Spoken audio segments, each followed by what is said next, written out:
말씀을 준비하면서 우연히 아주 작은 글을 읽으면서 확인한 내용인데요. 혹시 여러분 벌들의 세계에서 여왕벌과 일벌의 차이를 아세요? 늘 제가 묻고 제가 대답하죠. 네. 이건 뭐 아멘하기도 어려운 질문이니까. 여왕벌과 일벌의 차이를 아세요? 크기도 다르고 역할도 다르고 존재 가치도 완전히 다른 것 같아요. 그래서 저는 양봉을 해본 적은 없지만 양봉하는 분들이나 이렇게 벌들을 옮길 때 여왕벌만 찾아서 옮기면 수천 수만 마리의 벌들이 함께 움직인다 그러죠. 그런데 이 여왕벌이 되는 것과 일벌이 되는 것이 어떤 것인가 살펴보았더니 태어날 때부터 서로 다른 인생을 가지고 태어나는 것이 아니라고 합니다. 물론 소수 의견이나 다른 연구들도 있지만 일반적으로는 여왕벌과 일벌이 되는 그 엄청난 인생의 차이가 태어날 때부터 DNA, 유전적인 차이로 결정되는 것이 아니라 여왕벌이 될 벌은 태어날 때부터 알 그리고 애벌레일 때부터 여왕벌의 인생을 가지고 태어나는 것이 아니고 일벌도 마찬가지랍니다. 특별히 태어난 다음에 3일째 되는 날부터 똑같은 벌들이 어떤 벌은 여왕벌이 되고 어떤 벌은 일벌이 된다는 거예요. 처음 듣는 말씀이에요? 정말요? 감사해요. 다 아는 이야기를 또 한다 그럴까 봐 제가 좀 할까 말까. 태어나서 3일 때까지는 똑같은 유충 애벌레들이 같은 것을 먹는데요. 그게 뭔지 아세요? 가르쳐 드릴까요? 그게 로얄 젤이에요. 모든 벌들이 태어나서 3일 때까지는 일반적으로 한 3일 정도까지는 같은 것을 먹는데요. 그게 로얄 젤이에요. 근데 3일 때부터 먹는 게 달라지는데 여왕벌이 되는 벌은 계속 로얄 젤리만 먹는데요. 오늘부터 또 로얄 젤리 찾는 분들 많을까 봐 걱정인데요. 그런데 일벌이 되는 벌은 3일이 지나면 로얄 젤리만 먹는 게 아니라 일반 허니, 꿀을 먹는다는 거예요. 태어날 때부터 유전적인 운명을 가지고 태어나는 것이 아니라 똑같은 벌인데 무엇을 먹느냐에 따라 여왕벌이 되기도 하고 일벌이 되기도 한다는 거예요. 요즘 세상은 그런 것 같습니다. 세상 사람들은 어떻게 살 것인가 보다 어떻게 보면 어디에서 태어날 것인가,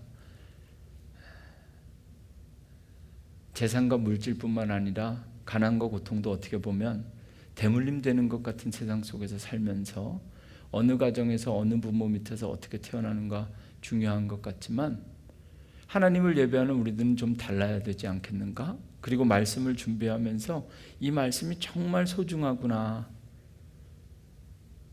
로얄 젤리와 같은 말씀 되기를 주님의 이름으로 축원합니다. 네.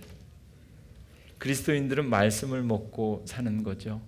사실 로얄 젤리는 좀 익숙하지 않아도 말씀이 꿀보다, 송이 꿀보다 더 달다는 말씀은 우리가 성경에서 들어본 말씀일 텐데요.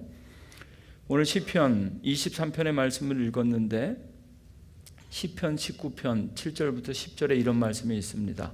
오늘 특별히 말씀을 듣고 전하는 이 시간에 우리는 말씀을 먹고 사는 사람들이다. 아멘. 아멘. 네. 그리고 우리가 어떤 말씀을 읽고 듣고 먹느냐에 따라 우리의 인생이 달라진다. 여러분 지금까지 우리 말씀 듣고 여기까지 왔잖아요. 우리 인생은 다른 거예요. 이미 하나님 앞에서는 로얄 젤리 먹고 자란 여왕벌처럼 하나님 말씀을 먹고 듣고 살면서 하나님의 귀한 자녀 로얄 패밀리로 우리가 정말 이 땅에서 살았으면 좋겠습니다. 시편 19편 7절 하나님의 말씀이 어떤 것인가 좀 더 구체적으로 설명하고 있는데요. 여호와의 율법은 완전하여 영혼을 소성시키며, 이쪽에서 아멘 하셨습니다. 여호와의 증거는 확실하여 우둔한 자를 지혜롭게 하며, 여호와의 교훈은 정직하여 마음을 기쁘게 하고, 여호와의 계명은 순결하여 눈을 밝게 하시도다. 아멘. 여호와를 경외하는 도는 정결하여 영혼까지 이르고, 여호와의 법도 진실하여 다 의로우니, 많은 금 순금보다 더 사모할 것이며 꿀과 송이꿀보다 더 달도다. 아멘. 10월 감사의 달이 이번 주와 다음 주 2주 남았습니다. 2주 동안 시편 23편을 2번에 나누어서 설교하려고 합니다. 우리에게 너무나 잘 익숙하게 알려져 있고 또 많이 들었던 말씀인데요.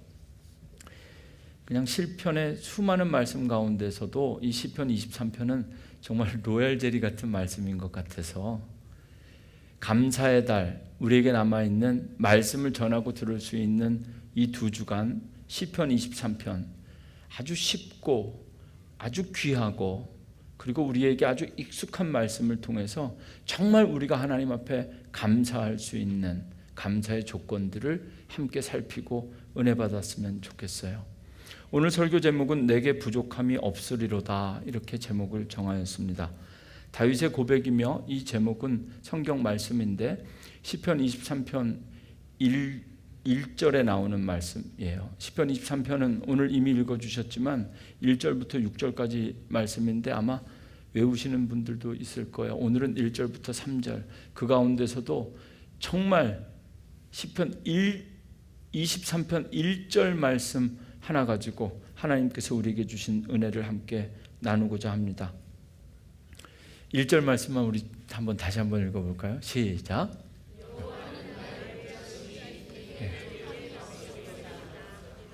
네, 아멘.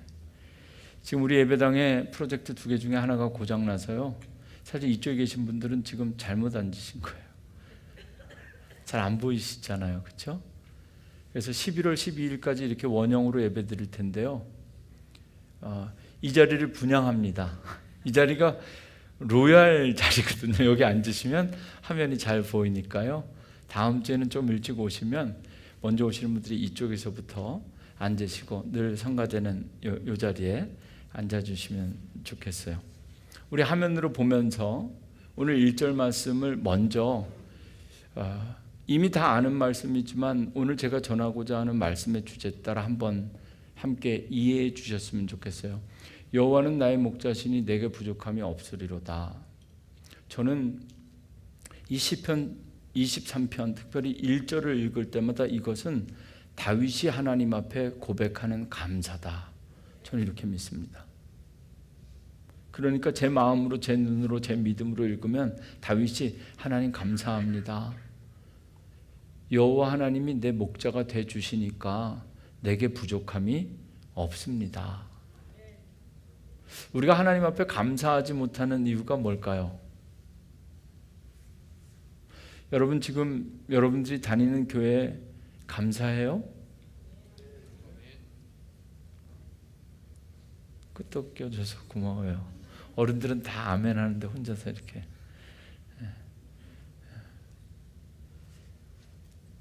무엇이든지 간에 우리가 감사하려면 뭔가 만족함이 있어야 되잖아요. 내게 부족함이 없다는 저 표현을 개신교와 가톨릭이 함께 손잡고 번역한 공동 번역 성경에서는 내게 아쉬움이 전혀 없습니다, 이렇게 번역했어요. 그런데 오늘 이 1절 말씀을 오늘 화면을 준비해 주신 분도 기가 막히게, 제가 이야기 안 했는데 그렇게 준비해 주셨는데요, 첫째 줄과 둘째 줄이 달라요.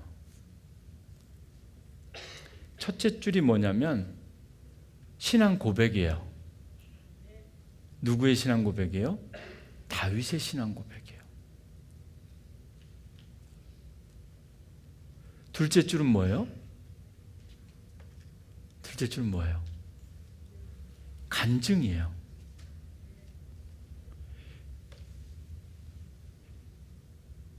여러분 잘 아는 것처럼 다윗은 자기가 목자였어요. 어렸을 때부터 양을 치던 목자였죠. 그러니까 본인이 그 누구보다 잘 이해할 수 있는 방식과 역할로 신앙을 고백하는 거예요. 우리는 요즘 예배를 드릴 때마다 우리는 신앙 고백을 사도들의 신앙 고백을 하죠. 다른 사람과 같다가 하는 거예요. 참 좋은 신앙 고백이에요. 그 시대 이전의 사람이니까 다윗은 다윗만의 고백이 있었던 거예요.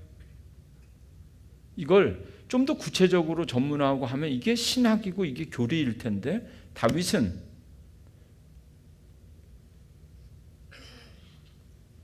우리가 잘 아는 것처럼 목자였지만 왕이었고 세상의 모든 것을 다 가져본 사람이에요. 내가 하나님께서 내게 기름 부어 주셔서 왕이 되어보고 정말 조금 하나님께 부끄러운 짓도 해보고 그러면서 평생 그렇게 해서 되어 보니까 왕이 돼서 권력과 재물과 모든 것, 세상 가보고 싶은 거 다 돌아다가 보니까 정말 이제는 내게 부족함이 없다, 이렇게 고백하는 것이 아니라 다윗이 하나님 앞에 결론 내는 다윗의 신앙 고백, 여호와가 내 목자였다. 여호와가 내 목자가 되시니 내게는 부족함이 없었다. 이게 첫째 줄은 신앙 고백이고 둘째 줄은 신앙 간증이에요. 너무 짧지만.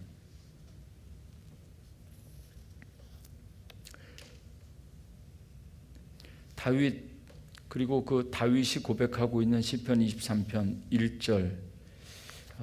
1절부터 6절까지를 반반씩 나누어서 설교하기로 했지만 제가 여러 가지 제가 지금 읽을 수 있는 조금 과장되게 말씀드리면, 현존하는 한글 번역 성경 모든 버전을 다 읽고 또 제 짧은 실력으로 볼 수 있는 영어 성경까지 다 읽은 후에 이 시편 23편 1절부터 6절까지를 다시 한번 쉽게 한번 써봤어요. 그냥 제 번역이니까 제 믿음과 제 느낌과 제 주관적인 내용들이 들어갈 수 있는데 1절 말씀 한번 여러분들 다시 한번 1절 읽어주시겠어요? 시작.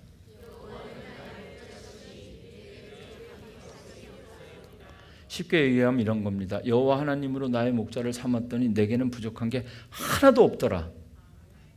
2절 말씀 읽어주세요. 시작.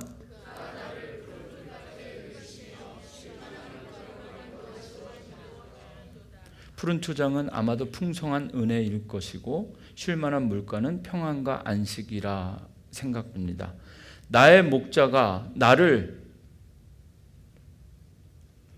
풍성한 은혜와 늘 쉴만한 평안과 안식으로 인도하셨다, 이렇게 고백하는 겁니다. 시편 23편 1절에 대한 그 구조와 내용을 말씀드렸죠. 신앙 고백이 먼저고 그 신앙 고백에 따르는 간증이 시작됐어요. 그 간증은 오늘 설교 제목입니다. 내게 부족함이 없었더라. 그리고 이 간증, 내게 부족함이 없었던 것을 어떤 의미에서 부족함이 없는지 자세히 설명하고 있는 게 2절, 3절, 4절, 5절, 6절까지 되는 거예요. 3절 말씀 여러분 한 번 더 읽어주시겠습니다. 시작.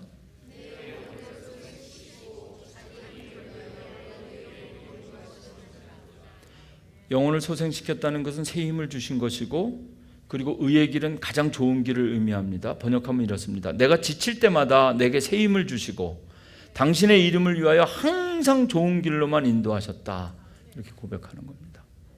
4절 말씀 읽어주십시오. 시작.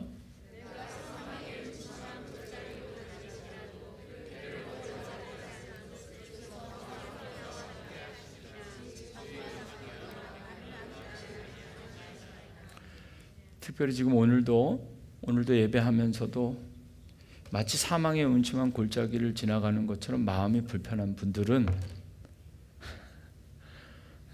잘 들으셔야 됩니다. 저는 이렇게 번역하고 해설했어요. 사망의 음침한 골짜기를 지나가도 하나도 겁 안 나더라. 죽을 것 같았는데 죽지 않더라. 미칠 것 같았는데 미치지 않더라. 끝인 줄 알았는데 끝이 아니더라. 항상 주의 지팡이와 막대기가 나를 지키더라. 잘 들으셔야 됩니다. 선한 목자 되신 주님께서 들고 계신 지팡이는 우리를 후려치려는 것이 아니라 양들을 지키려는, 이리와 늑대들로부터 양들을 지키려는 지팡이와 막대기가, 그 스틱이 나를 지켰다는 겁니다. 5절 말씀 읽어주십시오. 시작. 주께서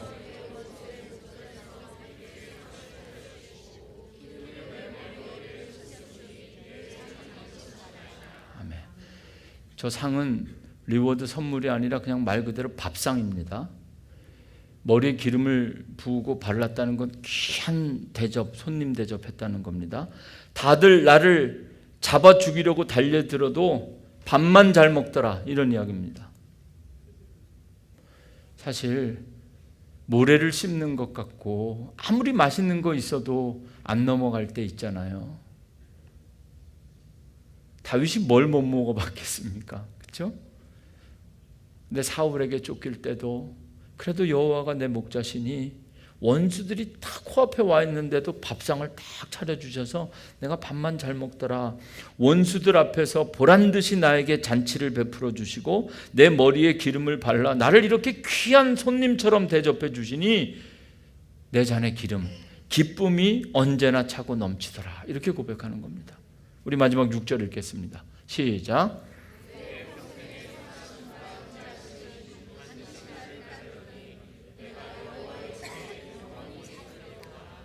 아멘. 번역하면, 다시 해석하면, 쉽게 풀어서 고백하면 한평생 하나님의 은총과 사랑으로 사는 인생, 나는 주님의 집으로 돌아가 영원히 거기서 살아야겠습니다. 이렇게 고백하는 거예요. 여호와는 나의 목자다라는 이 신앙 고백이 다윗에게는 정말 실존적이고 구체적인 고백이었을 것입니다. 우리가 잘 아는 것처럼 그는 양을 치던 목자였기 때문입니다. 아마 다윗은 늘 찬양과 기쁨이 넘치는 사람이었는데 하나님을 찬양하면서 자기가 어렸을 때 목자였었을 때를 생각하고, 아, 정말 목자는 여호와 하나님이었구나.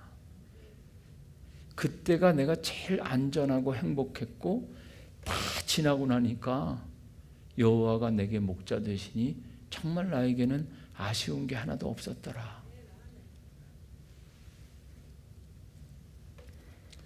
시편 23편을 여러분 오늘부터 시작하는 한 주 많이 읽으시면 좋겠어요. 잘 아는 거지만 많이 읽고,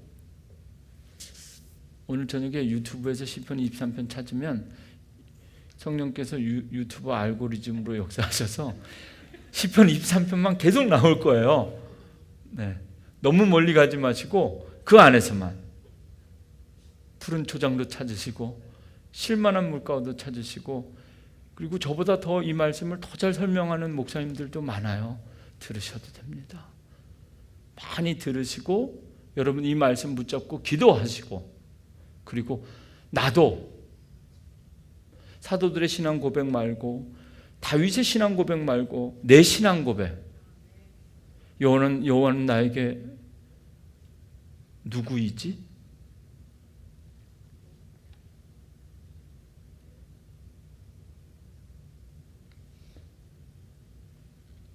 질병으로 고생하며 건강의 문제로 기도하고 계신 분들은 하나님이 나의 치료자, 닥터시니 내게 부족함이 없으리로다. 이렇게 고백할 수, 내 믿음의 고백을 할 수 있다면 여러분 신앙의 고백과 함께 아무것도 부족함이 없다는 간증 우리도 할 수 있다고 믿습니다.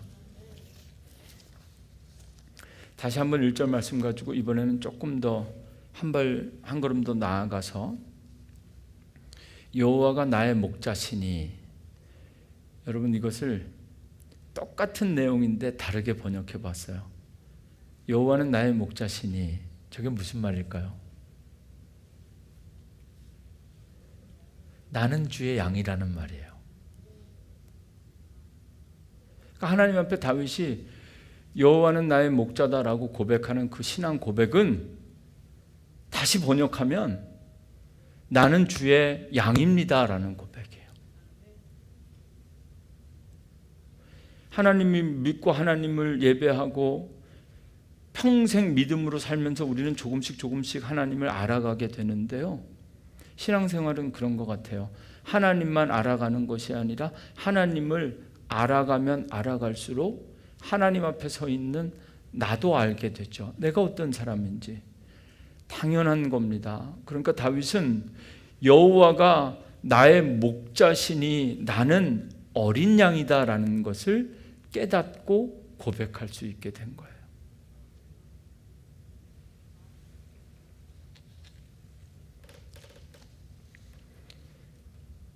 양은 참 미련하고 연약한 동물입니다. 나는 주의 양이다 라는 고백을 가지고 시편 23편 1절을 다시 읽는다면 아마 이렇게 되겠죠. 내가 주의 양이 되었더니 내게 부족함이 없었더라. 논리적으로 가능한 해석이죠. 내가 주의 양이 되었더니 내게 부족함이 없었더라. 양은 참 연약하고 미련해 보이는 동물입니다. 저는 아주 오래전에 몽골에 선교하러 갔다 이 양을 정말 수많은 양을 보았고, 그리고 한국에서 온 선교팀 목사님을 대접한다고 그 몽골 원주민들이 양을 절 먹으라고 잡아준 적도 있어요. 나는 양을 안 죽였으면 좋겠다. 내 앞에 이렇게, 여러분 참 인간이 그런 거 보면 참 인간이 참 대단해요. 그렇죠? 계곡에서 이렇게 걸어다니는 오리 저거 잡아달라 그래가지고 그 자리에서 밥상을 차려서 이렇게 먹는 거 보면, 그 양이 차라리 그냥 시장에서 냉동고에 있는 걸로 뭘 요리를 해주면 먹겠는데 그 살아있는 걸 먹는데, 유목민들은 이 푸른 초장 이런 데서 양을 잡을 때 제가 딱 보니까 이 양의 피가 문제더라고요. 이 양의 피 냄새를 맡고 이리와 늑대들이 모여든다는 거예요. 그래서 유목민들은 양을 잡을 때, 그때 제가 들은 설명이에요. 이게 뭐 과학적으로는 저는 그 다음에 증명해 볼 기회는 없었는데, 양을 잡는다고 그러는데 제가 정말 그 양의 소리가 지금도 들리는 것 같아요.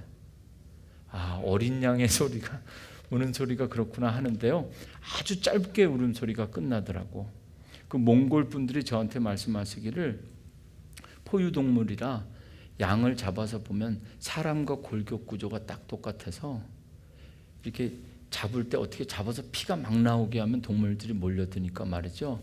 심장 사이드에 칼집 하나 딱 내고 손 딱 넣어가지고 동맥만 손톱으로 딱 끊었다고 그러더라고요. 너무 잔인한 얘기를 신나게 말씀드려서 죄송합니다. 이런 거 할 땐 저도 모르게 막 이렇게 뭔가 에너지가. 양은 행동이 민첩하지도 못하고요. 그리고 날카로운 이빨이나 발톱을 가지고 있지도 않고요. 자기 자신을 스스로 방어할 수 있는 능력도 없고요. 성경에서 보면 오죽하면 잃어버린 양 얘기가 나오겠어요. 길도 잘 잃어버리고요. 성격이라도 사나우면 좋을 텐데 성격도 온순 그 자체입니다. 목소리도, 양의 목소리를 듣고 도망갈 사람은 없습니다. 자기 혼자의 힘으로 생명과 행복은커녕 이 풍진 세상 살아남기도 힘든 동물이 양인데, 부족한 게 너무 많잖아요. 양은 부족한 게 너무 많잖아요. 그런데 내가 주의 어린 양이 되었더니 내게 부족한 게 없습니다. 이렇게 다윗은 고백하는 겁니다. 그래서 저는 오늘 이 말씀 묵상하면서 우리가 하나님 앞에 다윗처럼 내가 하나님의 주의 어린 양이다 라는 이 고백은 우리가 신앙적이고 의미적으로 어떻게 이해하고 내 삶 가운데 적용해야 될 것인가, 세 가지로 생각해 보았습니다. 첫째는요, 내가 하나님 앞에 나는 양입니다 이렇게 고백하는 것은, 첫째는요, 난 잘 모릅니다 이런 고백이었으면 좋겠어요. 신앙생활을 해보면 우리가 말씀도 공부하고 열심히 듣는 게 말씀을 잘 몰라서 순종하지 못하는 것 같은데, 사실 그렇기도 하지만 그것보다 더 큰 위험성은 너무 많이 알아서 내가 다 아는 것 같아서 은혜 못 받는 겁니다. 순종 못하는 겁니다. 말씀 뭐 이야기하면 성경에 다른 데는 다른 말씀이 있던데요, 이렇게 알거든요. 우리가 다.